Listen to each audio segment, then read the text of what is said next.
ได้มาเห็นกับตางามแท่หน้าสาวหน้ามนต์หลวงอยากเข้าไปทักไปทวง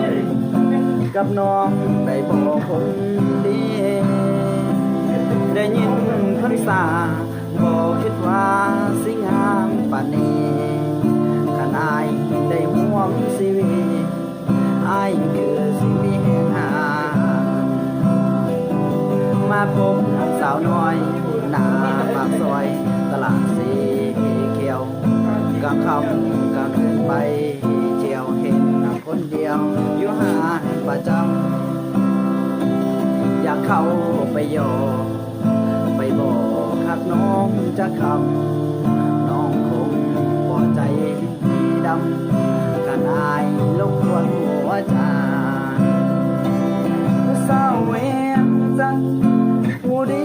ผู้งามแท้เด้ยิ่งมีเสน่ห์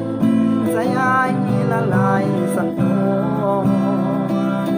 สาวเวียงจันทร์น่าฮักน่าขาวแท้น้อ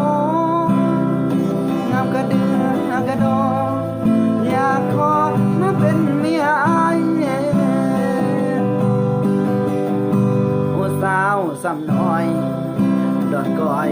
สีสัตนาอายทำใจลำบากที่ต้องจากน้องไปไกลเอาซ้ำนี่เด้อไว้เจอกันคำใหม่เป่าไทยเนื้อเอาดม